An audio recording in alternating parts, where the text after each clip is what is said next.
Bonjour et bienvenue sur Les Dessous de l'IA, le podcast qui tente de mieux comprendre les évolutions de l'intelligence artificielle et leurs impacts sur nos sociétés. Bonne écoute. Bienvenue Chloé sur les dessous de l'IA. Aujourd'hui, on va s'intéresser aux relations entre intelligence artificielle, influence et guerre cognitive. Pour commencer, est-ce que tu pourrais te présenter, expliquer un petit peu ton parcours et ce qui t'a amené à te spécialiser sur les questions d'influence, de désinformation et peut-être conclure, on va dire, sur le regard que toi tu portes sur les évolutions de l'IA dans ces domaines-là. Oui, merci beaucoup Clément de me recevoir aujourd'hui. Je suis Chloé Debiève. J'ai étudié, pour parler un tout petit peu de mon parcours, le droit, les sciences politiques et les relations internationales en France et puis aussi à l'étranger, en Angleterre. J'ai travaillé dans le secteur public, au ministère de l'Intérieur, au commissariat à l'énergie atomique et aujourd'hui dans un centre qui s'appelle le Centre interarmé de concepts, doctrine et expérimentation, qui est donc un centre qui travaille à la conception et au rayonnement de la pensée stratégique militaire française. Et je travaille plus particulièrement sur les questions d'influence et de lutte informationnelle. C'est pour ça, je pense que d'ailleurs, on en discute aujourd'hui. Euh, je suis venue à ces sujets-là qui, initialement, étaient pas forcément mes sujets de prédilection parce que je pense qu'il y a une volonté et quelque chose un lien avec la volonté de transmettre l'information, d'aimer aussi la vulgariser, utiliser l'information comme une arme, on en parlera après, mais plutôt comme une arme pédagogique pour sa protection, sa transmission, sa valorisation. Et c'était ça, moi, initialement, qui m'a amenée, je pense, à ce secteur-là, aussi parce que je travaille notamment sur autre chose, l'agenda stratégique, qui est une page qui recense et centralise les événements de la sécurité et de la défense. Et donc, j'ai toujours eu un lien à la communication et puis ensuite la communication stratégique. Et parce que je pense qu'aujourd'hui, c'est des sujets qui sont on ne peut plus importants et qu'il y a un vrai combat, qu'il y a un combat qui est représenté derrière. Alors, je ne suis pas du tout une spécialiste de l'intelligence artificielle, donc j'essaie d'avoir un regard sur l'IA qui soit très mesuré, très humble aussi et nuancé. Et je pense qu'on y reviendra ensuite.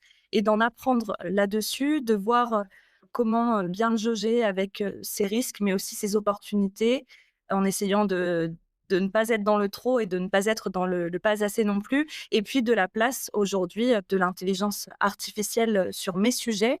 Parce que donc, comme je le disais, je travaille au CICDE sur ces questions d'influence, de lutte informationnelle et donc comment aujourd'hui l'information est utilisée, notamment dans les conflits actuels et au regard de la conflictualité, comme une arme pour porter son narratif, pour agir sur des opinions, pour faire évoluer des comportements.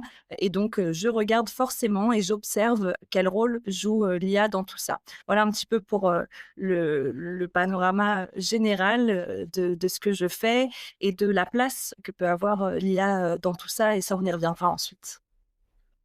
Merci pour cette présentation. Peut-être juste avant de plonger dans le cœur du sujet et t'en parler de l'aspect pédagogique, est-ce que tu pourrais, pour qu'on sache un peu de quoi on parle, poser quelques définitions parce que j'ai parlé et tu as parlé d'influence, de guerre cognitive, de désinformation, peut-être définir un peu ce que ça recouvre et en quoi c'est différent pour qu'on évite un petit peu de parler de l'un pour parler de l'autre et peut-être s'il y a des malentendus ou que tu observes dans les débats avec ces termes-là, peut-être en parler un petit peu. Ouais, ouais, tout à fait. Je pense, enfin, en plus, en travaillant dans un centre qui fait du concept et de la doctrine, on est beaucoup sur ces définitions. Et moi, par ailleurs, je le fais aussi beaucoup par de la vulgarisation, notamment sur les réseaux sociaux, parce que je pense que c'est très important.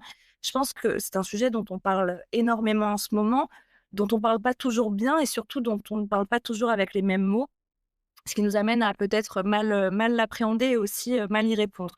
Donc pour donner donc les 3 définitions, que tu me demandes et bien distinguer les termes, je commencerai peut-être par, l'influence, qui est ce dont on parle beaucoup. L'influence, moi, je le définis et c'est ça, c'est mon approche, c'est une définition que je propose. Je définis comme, l'action d'un acteur A sur un acteur B pour amener ce second, donc l'acteur B à agir dans un sens qui est favorable au premier. Donc c'est une action, en fait, sur les perceptions d'un acteur pour modifier ses attitudes et ses comportements dans un sens qui nous est favorable et tout ça sans contrainte et c'est souvent, quelque chose que j'ajoute parce que je pense vraiment que l'absence de contrainte est importante dans cette définition. Ça, c'est pour l'influence. La guerre cognitive, on peut dire que c'est un autre niveau. Quand je la résume en quelques mots, je dis le cerveau comme champ de bataille. Donc, la guerre cognitive, c'est un objectif, c'est l'action sur le cerveau de l'adversaire, sur son mode de pensée, en façonnant ses émotions, en modifiant ses croyances et ainsi ses actes et ses comportements. Donc, la guerre cognitive, on est vraiment dans une condition en fait de la pensée ou même de la non-pensée, jusqu'à paralyser l'action pour l'emporter. Et pour cela, on exploite les traits et ce qu'on pense être les faiblesses de l'adversaire à l'aide des informations transmises et reçues, en usant notamment et massivement des réseaux sociaux, des nouvelles technologies et de l'intelligence artificielle, entre autres. Et donc, c'est un domaine, un concept qui mêle de très, très nombreuses disciplines, sciences cognitives, nouvelles technologies de l'information, polymologie, psychologie et bien d'autres. Et on peut, je pense, le voir comme vraiment un nouveau terrain de conflictualité et d'affrontement sur lequel, en fait, vont se retrouver, s'affronter nos perceptions, nos valeurs, nos émotions, et où se gagne, pour paraphraser et reprendre le chef d'état-major des armées, la guerre avant la guerre, c'est le fameux gagner la guerre avant la guerre de sa vision stratégique. Donc voilà comment, en quelques mots, moi, je définirais la guerre cognitive. Il y a un concept très, très, très large et très complexe qui n'est pas complètement nouveau, mais qui est nouveau dans sa dimension par les réseaux sociaux, par l'intelligence artificielle, et on y reviendra. Et dans tout ça, en fait, il y a des manipulations de l'information. Ces manipulations de l'information, elles sont diverses. On parle souvent de désinformation. La désinformation, c'est cet usage du faux pour nuire, pour porter préjudice. Donc, quand on désinforme, il y a déjà le fait d'utiliser des informations qui sont fausses et en plus de le savoir et de le faire sciemment. Donc, la désinformation, pour moi, doit reprendre ces 2 critères, le caractère, faux, non véridique de l'information et le fait de l'utiliser volontairement pour désinformer, pour induire en erreur. Et il faut, je pense, le distinguer d'autres types de manipulation de l'information que sont, la mésinformation. Donc là, c'est, l'usage, du faux ou la transmission du faux sans en avoir conscience. Donc on est toujours sur une information, qui est falsifiée, mais on enlève le caractère, la volonté d'induire en erreur qui est derrière. Et puis pour finir, on peut parler aussi de malinformation.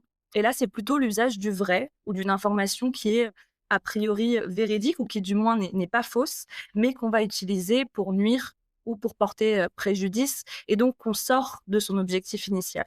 Voilà un petit peu le panorama des manipulations de l'information.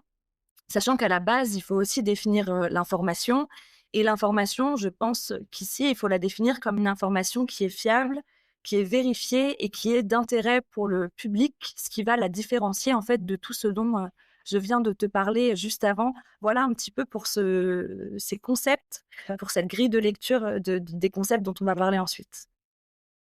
On en a parlé très rapidement de l'IA. Tu disais, tu n'es pas une spécialiste de l'IA, pour autant, tu t'y intéresses, tu regardes ce qui se fait dans ton champ d'expertise.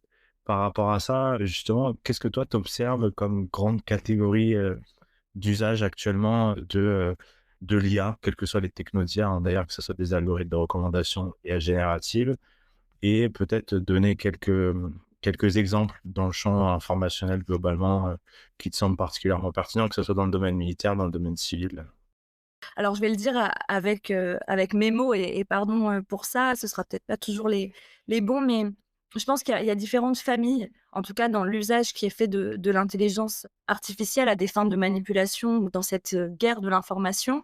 Il y a d'abord la manipulation de l'information, brute, donc ce qu'on peut faire avec des vidéos, avec, les deepfakes, avec, les images et ça, il y en a eu beaucoup, dans les conflits actuels, il y en a beaucoup que ce soit, en Russie dans le conflit de la guerre en Ukraine ou au Proche et Moyen-Orient, où on va utiliser, des images qu'on va transformer pour, alors pas forcément pour induire en erreur d'ailleurs, mais pour aller agir sur des émotions et convaincre. Je pense qu'on en a tous vu, on en a tous eu dans nos fils d'actualité, même hors conflit d'ailleurs. Moi, je prends souvent l'exemple, de l'élection présidentielle américaine, il y a quelques, mois maintenant, au moment, des problématiques, environnementales qu'il y a eu aux États-Unis. Il y avait eu notamment des ouragans, je ne sais pas si tu te souviens, enfin, juste avant les élections et à ce moment-là, il y a eu une image, un moment qui, moi, m'avait marquée, qui était généré par l'intelligence artificielle, qui était l'image d'une jeune fille, sur, une barque, enfin, sur un bateau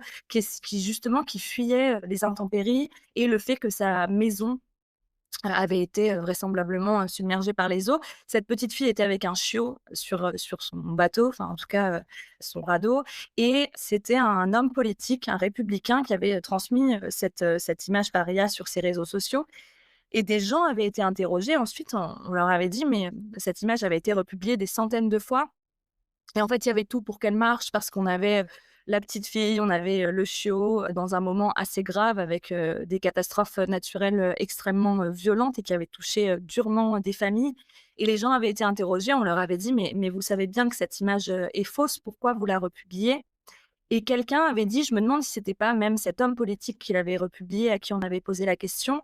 Il avait dit: «Je sais très bien que c'est une image, trafiquée, les gens le savent aussi, mais qu'importe, puisque c'est la réalité de quelqu'un en ce moment et donc il faut qu'on en parle». Donc en fait, on se rend compte qu'on n'est même plus dans ces moments-là, dans le vrai, le faux, on est simplement dans la volonté, de transmettre ce qui est pour soi la réalité d'un moment. Donc ça m'avait, particulièrement, marquée. C'était pas en période de conflit, mais c'était quand même, l'usage de cette intelligence artificielle. Après, au-delà de ça, au-delà des deepfakes, au-delà des images, on a aussi l'amplification de ces phénomènes qui, pour moi, est peut-être encore plus l'enjeu actuel et peut-être encore plus grave. C'est l'amplification algorithmique notamment. Donc, c'est la capacité de donner de la viralité à des informations, à des contenus aujourd'hui.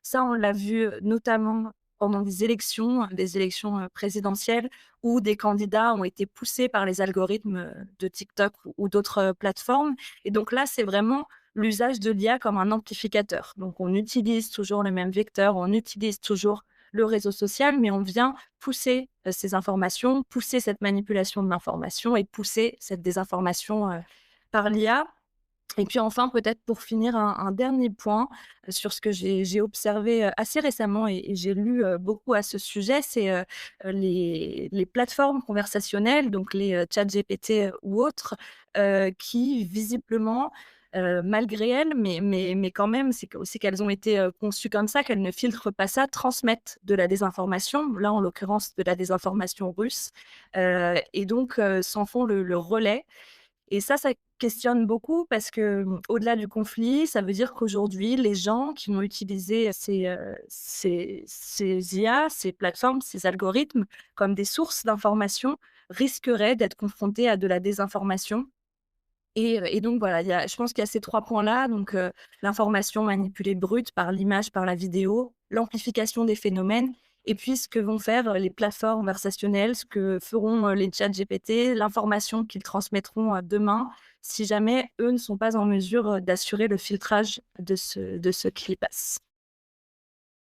J'avais envie de te poser une question par rapport à ce que tu as dit sur cette image de la petite fille avec le chiot où bah, finalement la personne qui relayait savait que c'était une fausse image, en tout cas une image qui était générée, même si ça pouvait représenter une certaine réalité sur le moment. En tout cas, l'image en tant que telle était fausse, donc pas vraie. Et tu disais au tout début, sur l'information, il y avait un critère de véracité.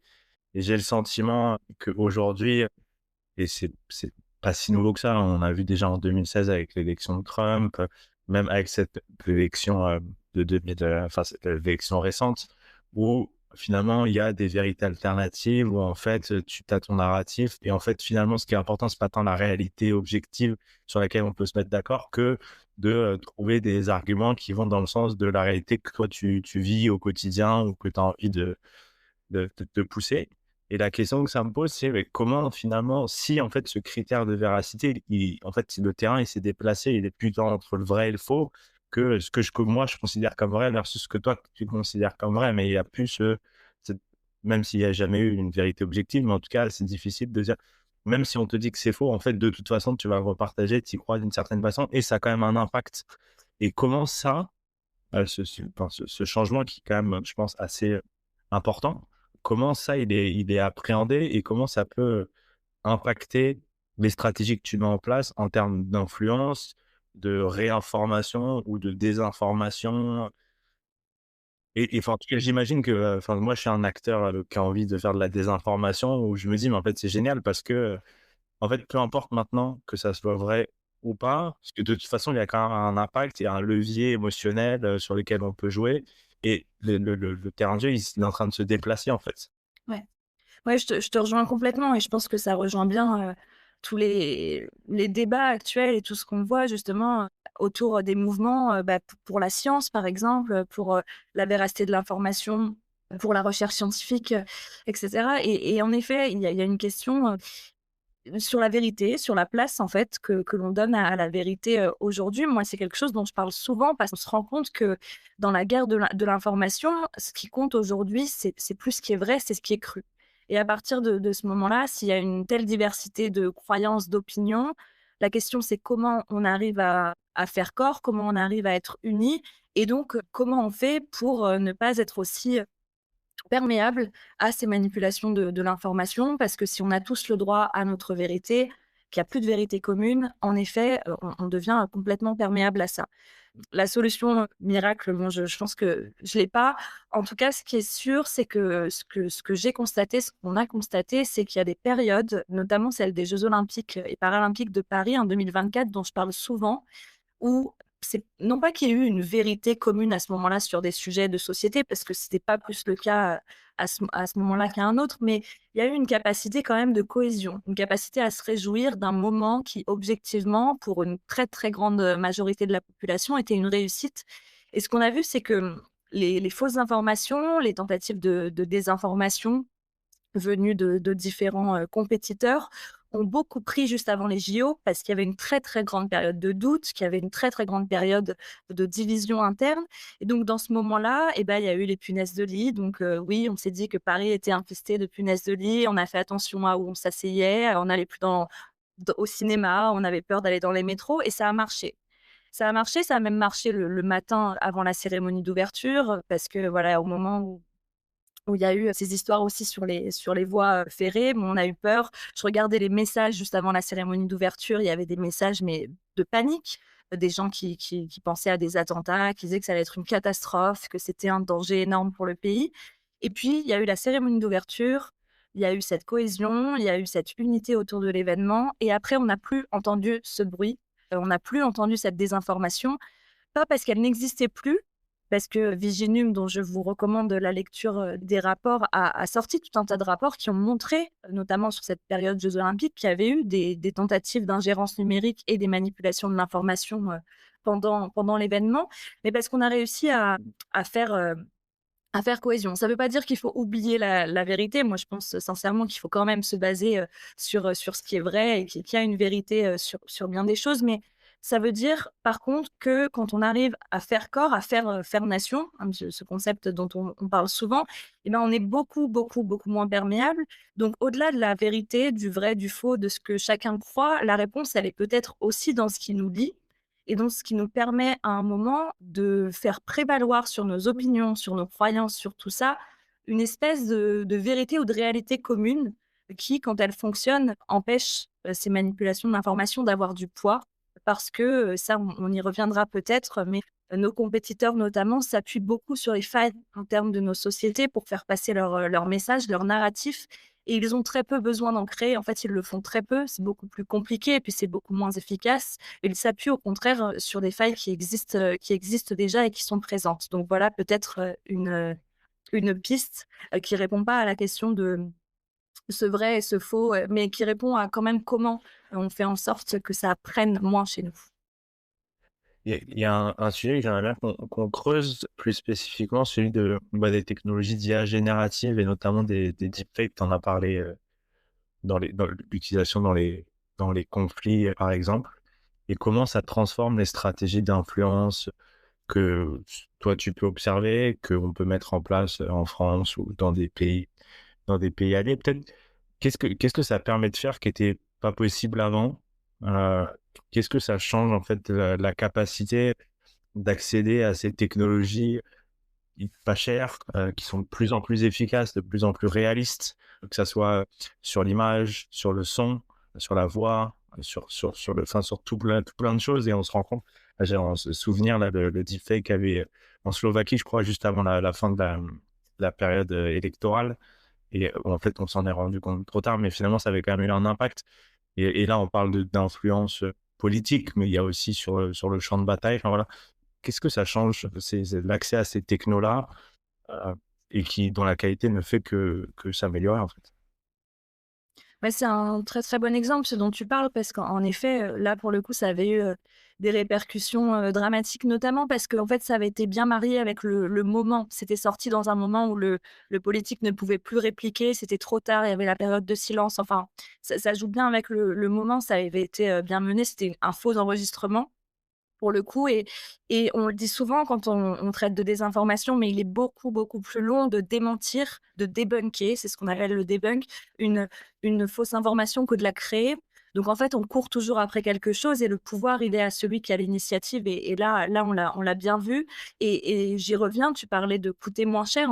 En fait, c'est ça que je pense que ça permet d'aller plus vite, ça permet de réduire les coûts, ça évite d'avoir à embaucher des armées de personnes qui vont, comme des robots, repartager, retweeter, et donner de la viralité au contenu. Ça permet aussi de noyer, en fait, en masse et ça, on a des compétiteurs qui le font beaucoup. Ils ont une approche qui est très quantitative, beaucoup plus que qualitative, donc 9 fois sur 10, on se dit: «C'est trop gros, ça passera pas» et il y a une fois sur 10 où ça passe et ça fait beaucoup de mal.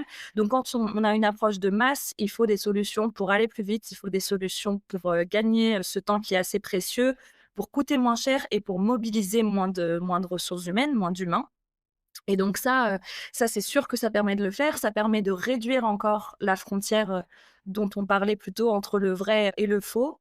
Parce que quand il y a plus de faux que de vrai et ben après on en est à se dire que peut-être de toute façon, c'est plus la peine d'essayer de savoir ce qui est vrai et ce qui est faux, tant que ça conforte une opinion, tant que ça conforte un moment, notre manière, de voir le monde, de voir l'histoire et ben on le réutilise et puis, on manipule l'info de manière, exponentielle. Il y a plus vraiment, de barrières et il y a cette fameuse manipulation algorithmique dont je te parlais qui massifie complètement, les phénomènes. Donc je crois que peut-être même qu'on s'était dit que le danger ce serait dans les images, dans les deepfakes, alors oui, il y en a.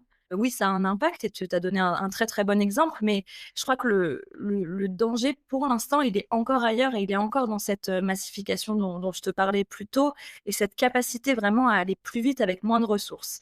Après, ça permet aussi des choses qui vont dans le bon sens, hein. Il y a notamment des outils, d'IA pour contrer l'IA, donc là, c'est vraiment, répondre à ça par le même outil pour détecter ces deepfakes, mais on est toujours en réaction et quand on est en réaction, on a déjà, perdu du terrain ou de l'espace. Donc voilà, rapidité, efficacité pas toujours, mais quantité et puis baisse des coûts et je pense que qu'il est là, en fait, pour l'instant, le vrai changement. Il y a un concept sur lequel j'aimerais qu'on discute, parce que tu parlais de gagner la guerre avant la guerre, et tu disais aussi que un sujet important enfin pour les sociétés, dans le fait d'être perméable ou non à la désinformation, c'était un peu ce sentiment de faire corps. Alors moi, je dis faire société, mais en tout cas, il y a bien cette notion il y a quelque chose qui nous lie et notamment peut-être des choses sur lesquelles on est collectivement d'accord. Et s'il n'y a plus ça, bah, il y a une sorte de désolidarisation où il y a plus ce lien qui nous permet de faire société et donc on est plus perméable à des attaques extérieures. Et il y a un autre concept dans le français aussi, donc c'est gagner les cœurs et les esprits, donc il s'appelle David Galula, que je me trompe pas, mais dans le contexte de la contre-insurrection, où on se dit bah, que en fait la victoire, certes il y a la victoire militaire, mais il y a aussi dans le temps le fait qu'il y ait le soutien émotionnel, rationnel des populations, et que si on n'a pas ce soutien-là, on peut pas durer dans le temps, et la victoire militaire, elle sera pas suivie d'une victoire politique. Et donc bah, voilà, d'essayer de s'attacher les populations. Ouais, on a des photos de soldats français en Afghanistan qui allaient boire le thé ou ces choses-là pour justement créer du lien. Est-ce que tu penses qu'aujourd'hui, avec les technologies d'IA, cette notion tu vois, de gagner les cœurs et les esprits, c'est toujours d'actualité, c'est encore plus d'actualité peut-être? Et si on regarde du côté militaire, là, pour le coup, est-ce que toi, tu vois déjà des façons dont certains pays peut-être s'emparent de cette logique contre-insurrectionnelle et de gagner les cœurs et les esprits avec ces outils d'IA générative ou pas, et peut-être plus globalement avec les outils numériques, parce que tu parlais des réseaux sociaux, il n'y a pas que l'IA non plus.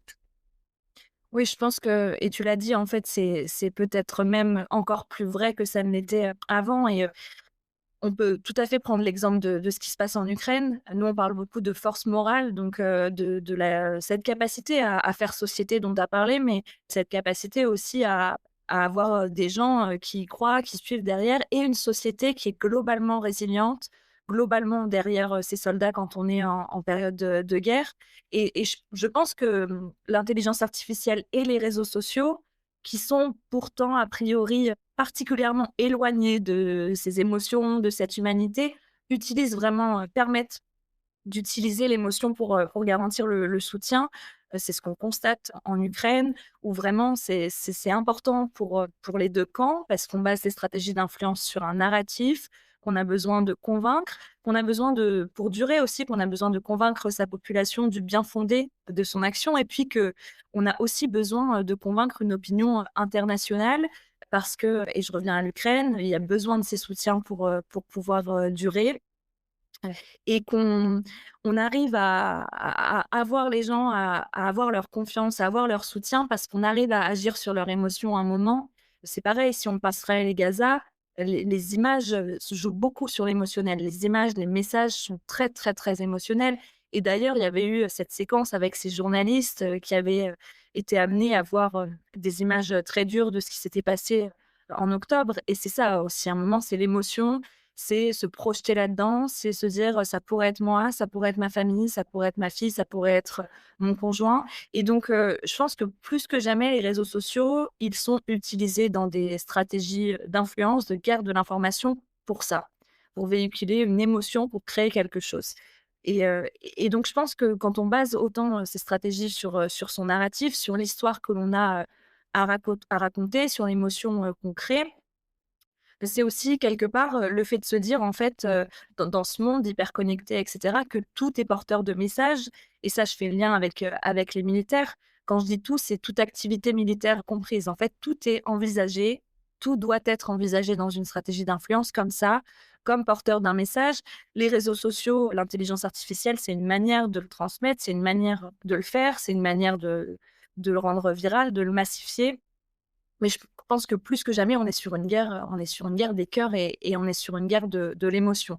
Donc oui, à 100 toujours d'actualité et d'ailleurs, c'est aussi pour ça qu'on est à ce point-là sur des perceptions, qu'on est à ce point-là sur de la croyance, parce qu'on est aussi sur des biais cognitifs humains. En fait, c'est très, très humain comme approche. On est sur, des gens, qu'on veut convaincre, qui viendront, quelque part avec leurs biais propres, renforcer des croyances et cetera et c'est d'ailleurs pour ça qu'on a autant de mal à faire la place à cette vérité dont on parlait plus tôt. Parce que quand on est autant dans l'émotionnel, quand on est autant dans la croyance, quelque part, on fait placer on place, pardon, la vérité au second plan. Donc oui et plus que jamais et je pense que c'est pas près de s'arrêter. Tu as pas mal parlé des réseaux sociaux et alors c'est pas totalement neuf, mais il y a un peu cette notion de militarisation des réseaux sociaux et on a beaucoup parlé de TikTok et de l'utilisation, alors, avérée ou pas, en tout cas, il y a quand même un sacré faisceau d'indices qui vont dans ce sens-là, que de l'utilisation par le pouvoir chinois de cette plateforme pour, modeler l'opinion publique. On l'a vu à Taïwan avant l'élection, ça a été le cas en Roumanie où, l'élection a carrément été annulée parce qu'on constatait ou en tout cas on considérait qu'il y avait eu un impact sur le déroulé de l'élection. Qu'est-ce qu'on peut faire en fait face à ça? Et c'est vraiment je sais pas si militarisation c'est le bon terme, mais en tout cas, qu'est-ce qu'on peut faire par rapport à ça? On a parlé de bannir TikTok, mais en fait, on se rend compte que c'est pas forcément ça qui se passe.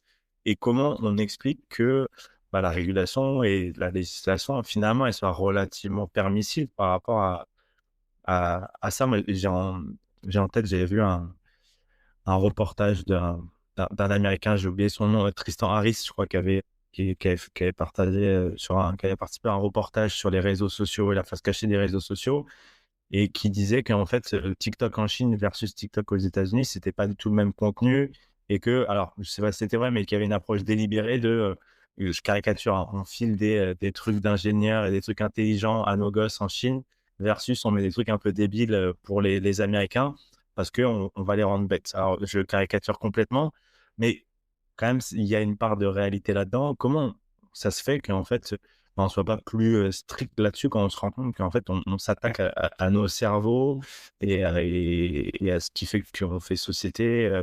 Bah, l'exemple chinois, il est bien pensé, d'autant qu'il y a de bien plus fortes régulations en Chine du temps d'écran, même du temps d'usage de TikTok. Donc, je pense qu'on se rend bien compte que les dirigeants chinois, la Chine est parfaitement au courant du poison qu'il peut y avoir derrière ce type de réseau. Sur toutes ces questions-là, et j'y pense, moi, je vous invite vraiment à lire Technopolitique, qui est un livre à ce moment-là aux éditions du Seuil, et qui justement parle de ça, de comment la technologie fait de nous des soldats et de comment on fait démocratie, comment on fait société dans ce monde-là, avec ces réseaux sociaux. Et en fait, je pense qu'il y a d'abord un choix. Je sais qu'à ce moment-là, on parlerait aussi, on en a d'ailleurs parlé hier, ça tombe bien, lors d'une conférence, mais il y a d'abord un choix en tant qu'individu, en tant que citoyen, d'en avoir un usage qui est apaisé, qui est pacifié, qui contribue, qui ne nous fait pas aller vers ce vers quoi on veut nous amener. Donc, je pense qu'on peut prendre conscience d'abord que oui, les réseaux sociaux en fait se militarisent. Tu parlais de militarisation, mais c'est ça et que donc s'il y a ça, on est tous, potentiellement victimes, on est tous aussi potentiellement acteurs donc il y a déjà cette capacité peut-être à prendre le recul, prendre quelques secondes, un peu de recul quand le contenu, nous arrive et aller sur ces plateformes, sur les réseaux sociaux avec une vraie volonté de choisir ce qu'on va consommer. Moi, je compare souvent là, nos consommations d'informations sur les réseaux à la consommation, alimentaire, à ce qu'on nous a appris, aux 5 fruits et légumes. C'est un peu, bateau dit comme ça, mais en fait, je pense qu'il y a vraiment un message. Si on a appris à mieux consommer, la nourriture pour aller bien, pour avoir un corps qui fonctionne, pour être, bien, ça veut aussi dire qu'on peut apprendre à mieux consommer l'information pour être mieux. Et là, c'est une santé qui est mentale, mais qui est essentielle, parce qu'on a vu et moi je regarde beaucoup de sondages et même d'études plus psychologiques là-dessus, les traumatismes en fait qui peuvent être créés, dont le traumatisme vicariant qui est un truc hyper intéressant qui montre que quand on consomme beaucoup d'images, difficiles, notamment après les attentats du Bataclan. Il y avait eu cette étude, que les gens qui avaient beaucoup consommé ces images, qui avaient beaucoup regardé d'images violentes, avaient eu beaucoup plus de mal à s'en remettre après, alors même qu'ils n'avaient pas directement, vécu les attentats. Mais tout ça pour dire qu'il y a vraiment une volonté d'apprendre à mieux consommer, de savoir comment aussi on veut consommer, ce qu'on veut y faire, de pas se laisser happer, de savoir pourquoi on va sur les réseaux, ce qu'on va y chercher et de se voir glisser parce qu'en fait, on le fait tous. On arrive pour un truc et 1 heure après, on est encore en train de scroller, sauf qu'on est en train de voir un truc complètement opposé et là, c'est qu'il s'est passé, quelque chose, au milieu. Donc il y a, ce choix-là. Il y a après, tu le parlais, la régulation et tu as cité, très justement l'exemple de ce qui s'est passé en Roumanie. Je pense que tu as vu aussi sans doute ce qui s'est passé une fois que la décision a été prise.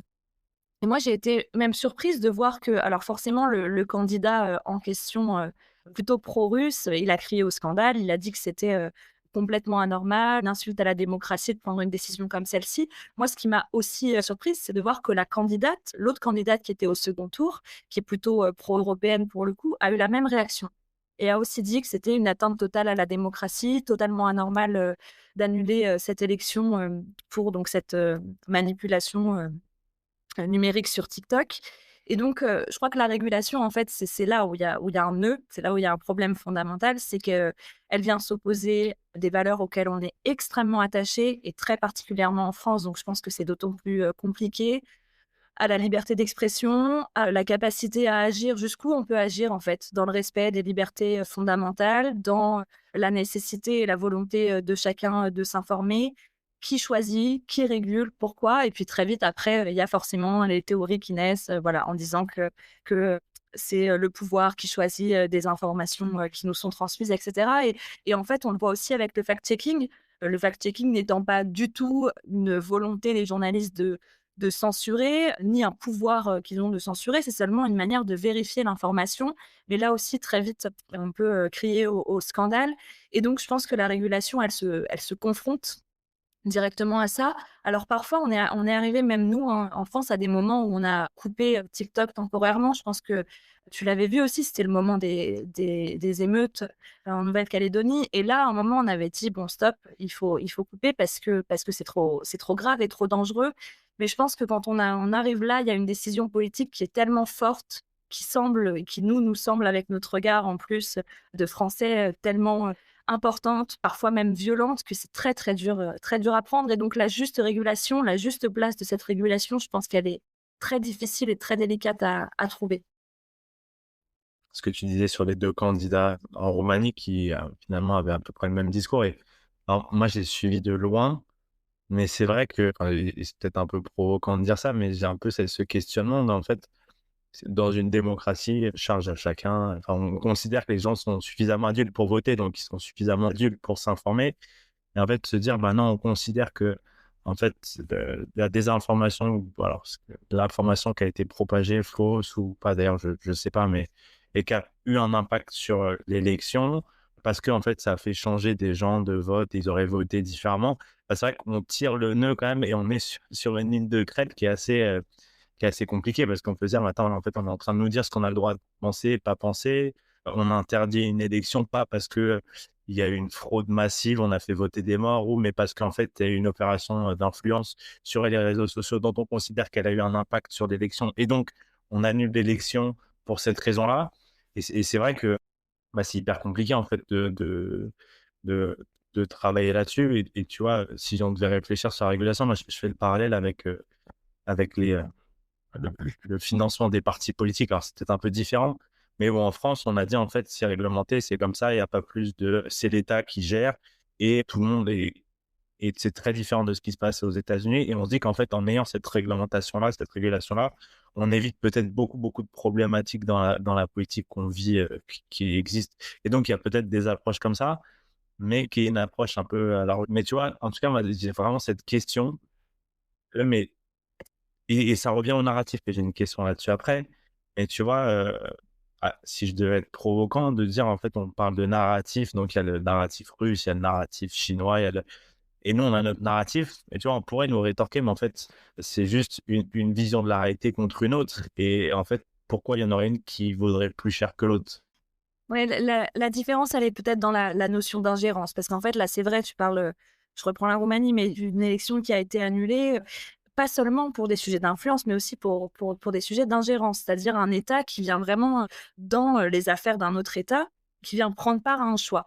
À partir de ce moment-là, tu peux quand même, te demander si, des citoyens sont encore en mesure tu dis qu'ils sont adultes et donc ils ont conscience aussi, ils votent et c'est vrai, mais est-ce qu'ils sont encore en mesure de prendre un choix, une décision qui est éclairée si d'autres États viennent semer un espèce de trouble, là-dedans? Alors c'est très, très dur à caractériser, c'est très dur à confirmer, c'est très dur à définir, mais ce qui a pu être fait en Roumanie, qui est quand même, outre la régulation, qui est aussi, quelque chose de bien, c'est d'avoir pu geler à un instant, ces plateformes, notamment TikTok, pour regarder ce qui s'y était passé et constater ces phénomènes et ça, Viginium en France le fait beaucoup. Il y a rien d'offensif, chez Viginium. La volonté, c'est pas de créer quelque chose, mais c'est de regarder ce qui se passe à un moment, de l'appuyer, de le sourcer et d'être en mesure de caractériser, de détecter un phénomène comme il a pu avoir lieu en Roumanie. Donc en effet, ce sujet-là, il est très compliqué. Tu parlais d'un narratif qui s'affronte. C'est vrai, hein, c'est un système de valeurs qui s'affronte, c'est une façon de voir le monde, qui s'affronte. Je pense que la frontière, par contre, elle est, en fait, dans cette notion d'ingérence qui doit bien se distinguer, de l'influence. L'ingérence, il y a quelques mots, moi, que dont j'aime bien parler quand on essaye de distinguer les 2. C'est, s'ingérer dans les affaires d'un État, c'est, en fait, faire à quelqu'un d'autre, à un autre État, ce qu'on, ne pourrait pas supporter chez nous. À partir de là, on n'a pas tous les mêmes, frontières, on n'a pas forcément tous les mêmes, limites, mais en tout cas, il y a ça et ça fait peut-être une différence avec le reste, c'est qu'à partir de là, tu beau avoir des citoyens qui sont tout à fait adultes et qui ont tout à fait le droit et bien heureusement et même, ouais, le devoir d'aller voter à ce moment-là, tu peux te poser la question de la capacité à faire un choix si tout est manipulé par des acteurs, extérieurs. Donc peut-être à replacer en lien avec ça. De là à dire que demain, chez nous, il y aurait les mêmes, décisions qui pourraient être prises, ça, j'en sais rien. Que ce soit, souhaitable, souhaité ou non, c'est pareil, là-dessus, c'est sûrement pas à moi de me positionner. Mais en tout cas, à de telles, enfin, c'est quand même un candidat en Roumanie qui a fait 99 de sa campagne sur TikTok. Donc, à partir de là, il a le droit de pas forcément, faire de meeting. Je crois qu'il en a pas ou très peu fait d'ailleurs. Mais c'était, je crois qu'il a été crédité de moins de 5 d'intention de vote quelques mois avant l'élection. Donc, quand on regarde ce phénomène-là, en effet, on peut se poser, des questions et j'y reviens, mais si en plus ingérence d'un autre État il y a, là, je pense qu'il y a plus d'éléments quand même qui peuvent, amener à prendre cette décision.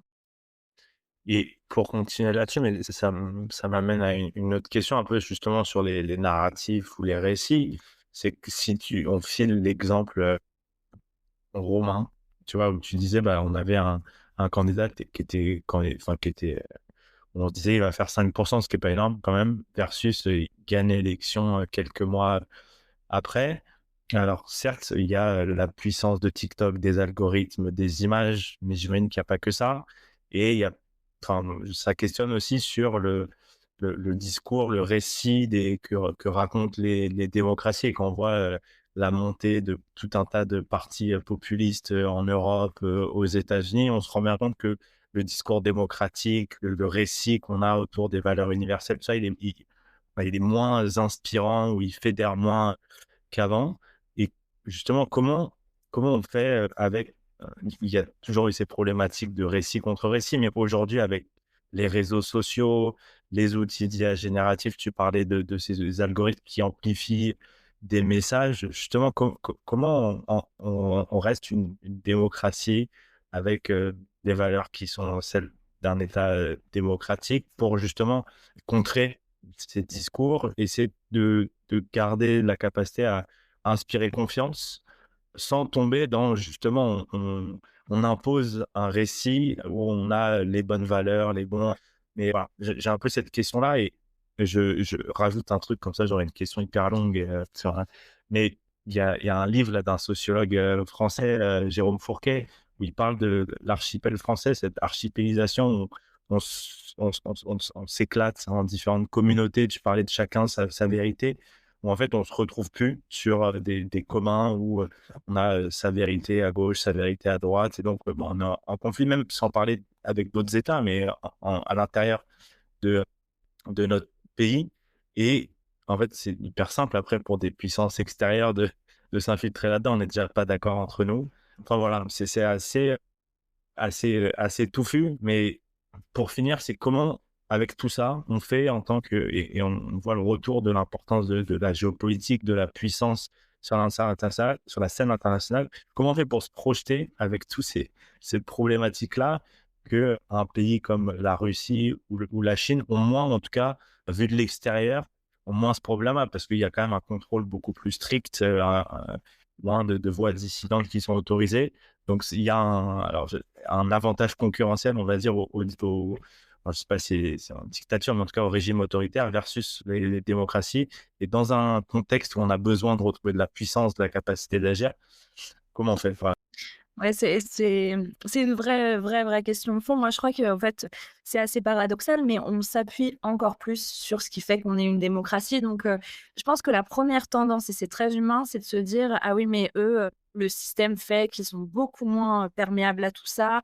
On devrait prendre exemple et puis s'ils mentent, on devrait mentir aussi et puis, si on ment pas, on va pas y arriver et on est des bisounours». C'est un truc qu'on entend souvent et je comprends qu'on puisse l'entendre. Moi, je pense au contraire qu'il faut rester hyper ferme sur, l'essentiel et l'absolu respect, de nos valeurs, fondamentales et de ce qui fait justement ce sur quoi on s'est construit et je pense que en fait, beh, c'est toujours pareil, hein, c'est la démocratie, c'est nos failles et c'est aussi notre force.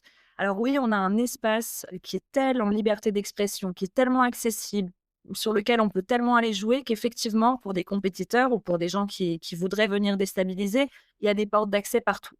Je pense que la mauvaise réponse à avoir, la plus dangereuse, ce serait de se dire: «Bon, bah, pour contrer ça, on va aller les attaquer eux avec du mensonge, on va répondre à leurs mensonges par du mensonge, on va, essayer, de manipuler comme ils le font» et cetera. Ça, c'est des lignes rouges qui, je pense, sont absolument fondamentales et on voit aujourd'hui une grande démocratie occidentale qui s'appuie plus vraiment, sur la vérité, pardon, qui peut manipuler de l'information, etc. Je suis pas sûre que dans la durée, ce soit bon du tout pour la démocratie.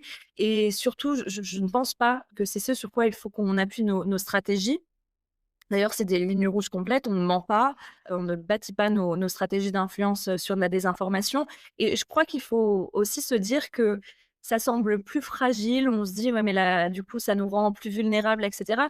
Je crois aussi que ça nous rend plus forts quand on choisit de l'être et je reprends encore mon exemple, pardon, des Jeux olympiques, mais en fait, on a fait corps aussi, on avait le choix, hein. On l'a vu au début, on faisait pas société comme tu l'as dit, on n'était pas très unis. On a fait le choix de le faire ensuite. Je pense que ce qui nous distingue de ces régimes autoritaires desquels tu parlais, pardon, c'est cette notion de choix, c'est-à-dire cette volonté. On a la capacité, nous, aujourd'hui, en tant que citoyens d'une démocratie occidentale, on a le droit de choisir, on a la capacité de se dire à un moment, OK, là, on est unis parce qu'il se passe quelque chose de très beau chez nous, parce qu'on a des sportifs qui portent nos couleurs, ou au contraire, parfois, très malheureusement, parce qu'il se passe quelque chose de dramatique chez nous. Et on l'a vu suite aux attentats. On a rarement fait autant corps, fait autant société qu'au lendemain de Charlie Hebdo, qu'au lendemain du Bataclan. Mais c'est un choix. Et je pense que ce choix nous permet d'être plus forts quand on le choisit. Contrairement à des régimes autoritaires où il y a quelque part, c'est un non-choix, en fait, hein. Certes, ils sont de façade, en tout cas, unis, tout ne leur parvient pas. Il est beaucoup plus dur d'aller toucher, des opinions. Il est beaucoup plus dur d'aller imposer des narratifs. Mais en réalité, quand ça se passe mal et quand on redonne le choix aux gens, on se rend compte aussi que je pense, en tout cas, que c'est, plus friable, que ça tient moins, que c'est moins fort parce que c'est moins voulu et c'est plus subi ou en tout cas, c'est imposé, c'est comme ça. Il y a pas vraiment cette notion de choix. Donc voilà, moi, je pense que, ça renvoie aussi un petit peu, hein, à la question, précédente dont tu parlais, cette difficulté de juste place et du bon équilibre de la régulation, parce qu'il faut à tout prix, je crois, laisser, la capacité aux gens de parler. Le but, c'est pas non plus de dire, ce qui est vrai, ce qui est faux, de porter une parole qui serait ne faire que ça, de ne faire que du fact-checking non plus, parce que ça suffira pas, même s'il y a un travail formidable, qui est fait par des journalistes, géniaux et que moi je trouve vraiment essentiel. Il y a aussi plus loin, se rendre compte et transmettre des messages qui montrent à quel point on a de la chance de vivre dans un système qui nous permet de penser comme on veut, de s'exprimer comme on veut, d'avoir accès à une si grande diversité d'informations et s'appuyer là-dessus pour aussi bâtir, notre stratégie d'influence. En fait, la démocratie, c'est peut-être pour certains, la plus grande faiblesse sur ces questions-là, mais moi, je crois surtout que c'est notre plus grande force et qu'il faut à tout prix respecter nos valeurs fondamentales et garder cette ligne, pour que ça marche. Tu parlais au début que tu justement, tu travailles sur, la sensibilisation, l'éducation autour de ces sujets-là et tu parles aussi de l'importance de développer un peu sa résilience, on va dire, face à, voilà, des informations et justement, quels sont les leviers pour toi sur lesquels on devrait s'appuyer ou qu'on pourrait mobiliser pour, alors je sais pas si c'est le bon terme, la résilience, mais en tout cas renforcer la capacité à avoir un regard critique, à prendre, tu parlais de prendre du recul sur les informations, à choisir l'information qu'on consomme, qu'on voit l'impact que ça a sur nous. Quels seraient les leviers sur lesquels toi tu auras un point sur les qu'on pourrait s'appuyer pour les organisations, les institutions, puis la population plus largement? Je pense que, comme tu le disais, il y a beaucoup de formation, beaucoup de pédagogie. Je pense qu'il faut transmettre, mais ça rejoint tout à fait même les sujets d'hier et ce que tu fais aussi par ce podcast, c'est essayer de parler de sujets qui peuvent être sembler en tout cas hyper complexes de manière simple et d'utiliser même, des influenceurs, mais au sens, noble, hein, pour moi du terme. C'est vraiment des gens qui vont transmettre, vulgariser du contenu. Il y a des youtubeurs qui le font, très bien aussi sur ces sujets-là, que ce soit l'intelligence artificielle, le cyberespace, les questions d'influence. Moi, c'est ce que j'essaie de faire à mon petit niveau, notamment sur LinkedIn, avec des posts qui vulgarisent tout ça. Qu'est-ce que l'influence? Quel mécanisme? Quelle stratégie? Le but, je pense que c'est d'essayer de former et de ne pas faire peser tout le poids non plus de la formation et de cet aspect pédagogique sur les enseignants, sur l'éducation nationale parce que, il y en a des centaines et des centaines, des sujets essentiels comme ça. Mais je pense que ça passe par l'apprentissage du bon usage des outils aussi, qui sont, les vecteurs de tout ça. Donc, le bon usage des réseaux sociaux, le bon usage de l'intelligence artificielle, comme je le disais. Pour ça, il y a le Clémy notamment qui fait de l'éducation aux médias, et à l'information, qui fait un travail, génial, aussi et qui, je vous encourage à aller voir, sur le site du Clémy, propose tout un tas de supports pédagogiques pour les parents, pour les enseignants, sur comment, quel usage en fait des écrans, quel usage des réseaux sociaux. Donc en fait, c'est ça, c'est réapprendre à consommer plus sainement. Je pense qu'on pourra passer que par ça. Comme je le disais, il y a des choses superbes qui sont faites en réaction, hein, ou en détection. Vigilum, les journalistes, le fact-checking, c'est essentiel. Mais sur du long terme, il va falloir former très jeune. Ça veut dire parler des dangers, mais en parler simplement, sans être dans une approche qui est non plus paniquée en disant on n'y peut rien. Je pense qu'on y peut beaucoup. Et c'est quand même l'avantage de nos sujets, c'est on est profondément acteur. Donc si on est acteur, c'est se réapproprier ça, proposer des ressources, proposer des vidéos. Il y a de plus en plus même de séries ou de films qui parlent de guerre cognitive, qui parlent de ces sujets-là. Et donc essayer de transmettre tout ça de manière simple, avec des mots simples. Et à ce titre, moi, je propose justement aussi une offre de visioconférence un samedi par mois où on parle de ces sujets. C'est ouvert, c'est gratuit, c'est tout public.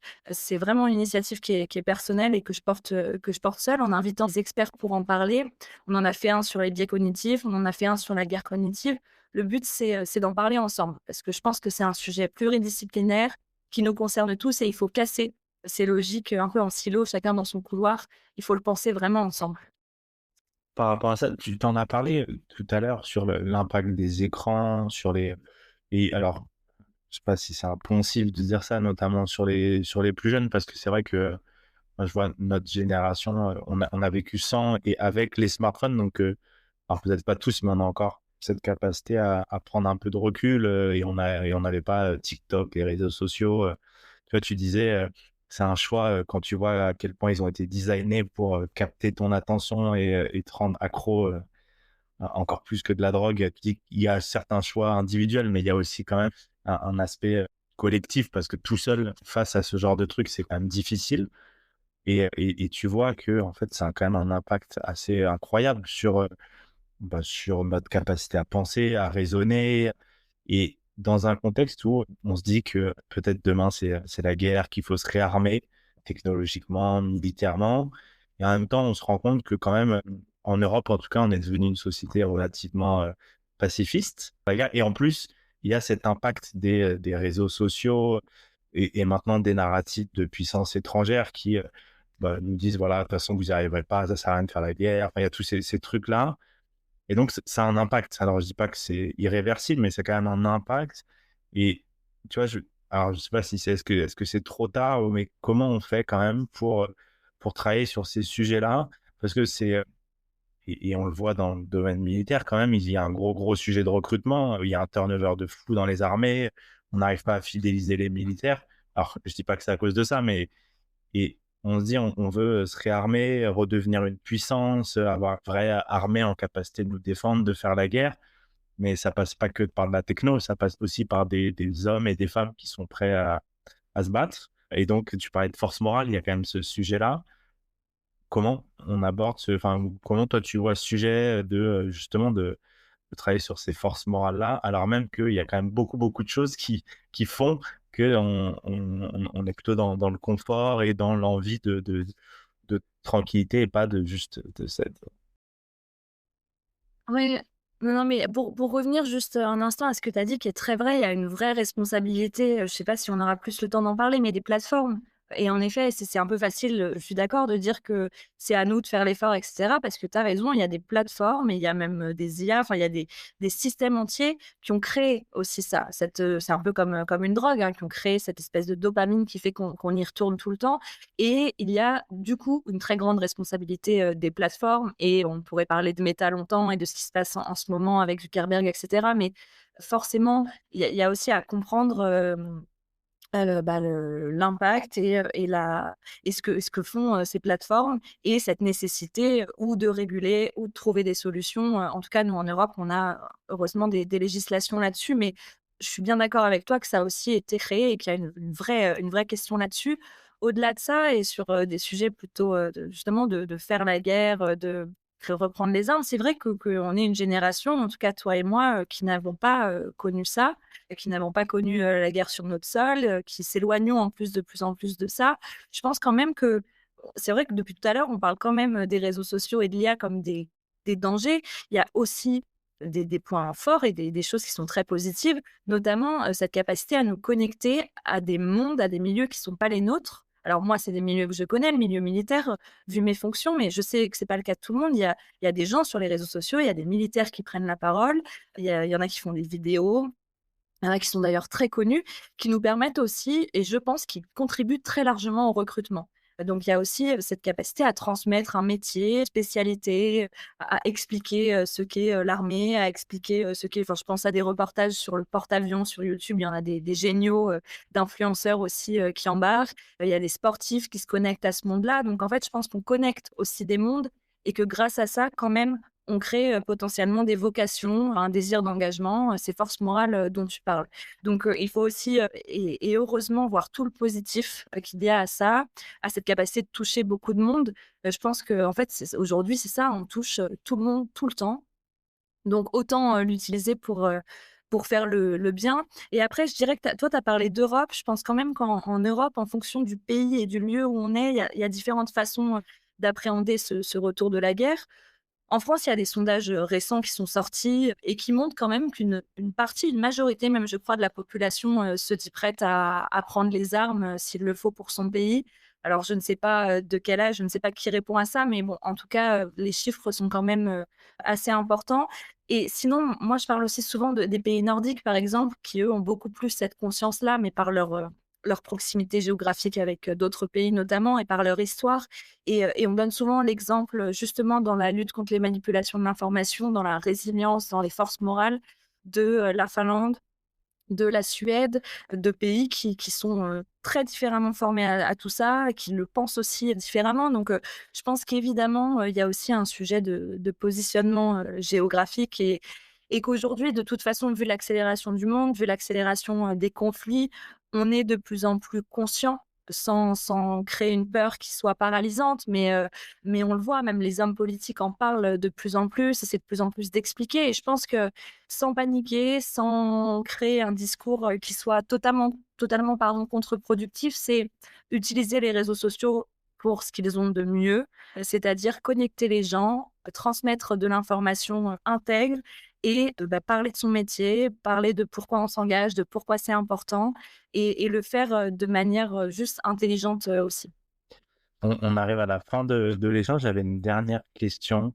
Si tu avais des conseils, 2-3 conseils à donner à des décideurs publics ou privés, justement pour anticiper un petit peu et peut-être contrer aussi les menaces liées à l'influence, à la désinformation pour eux, mais et aussi pour leur organisation, parce que c'est vrai que bah là, on parlait beaucoup de la sphère plutôt publique, citoyenne, du monde militaire, mais c'est un vrai sujet aussi pour les entreprises privées et ça peut avoir un impact économique important pour elles. Donc, voilà, par rapport à ça, quels sont, toi, les 2-3 conseils, actions que tu préconiserais pour s'informer, mieux comprendre, anticiper ces sujets-là? Bah, déjà, en avoir conscience et je pense que pour les entreprises, tu as raison, on en a peu parlé, mais il y a un vrai enjeu réputationnel, en fait, dont on parle, pas souvent, pas assez, mais il y a ce sujet-là et puis réputationnel qui peut avoir de graves, conséquences économiques. Donc, je vais avoir une formule un peu bateau, mais quand je dis que c'est l'affaire de tous, c'est vraiment l'affaire de tous parce que, l'atteinte réputationnelle sur une entreprise peut avoir des conséquences assez importantes et par de la manipulation de l'information, entre autres.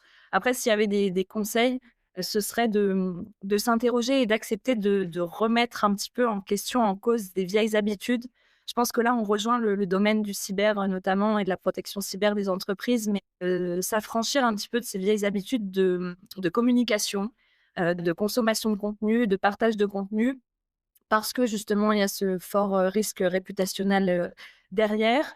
Je dirais aussi humilité parce que je pense qu'il faut vraiment accepter de se remettre en question, accepter d'aller contre ses certitudes parce que ça permet aussi de dealer, alors pardon pour l'expression, mais avec ses biais, parce qu'on a peu parlé de biais cognitifs, mais en fait, c'est là-dessus que s'appuient aussi les manipulations de l'information. C'est parce qu'on a des biais, notamment le biais de confirmation, qui nous amène à aller vers du contenu qui vient, nous conforter. Donc je pense qu'il faut avoir vraiment conscience de tout ça, décloisonner les équipes, les expertises. Ça, je pense qu'en interne, c'est vraiment une solution. C'est complètement, multidomaine, pluridisciplinaire, donc il faut que la communication, parle, à la partie, information, technologie, au cyber et cetera, donc décloisonner absolument, faire circuler l'information, et puis, être en mesure de prendre ce recul dont on parlait, en fait, pour avoir une approche qui fonctionne, c'est aussi le recul, c'est ralentir. Et c'est, je sais, très contre-intuitif pour, par exemple, un chef d'entreprise, mais c'est parfois accepter de perdre un petit peu de temps, un petit peu ou plus selon le besoin, que les équipes perdent du temps, que ça aille un petit peu moins vite pour gagner en sérénité, pour gagner en maîtrise de son information et pour surtout avoir la capacité d'une vision qui soit claire, d'une consommation de l'information qui soit adaptée.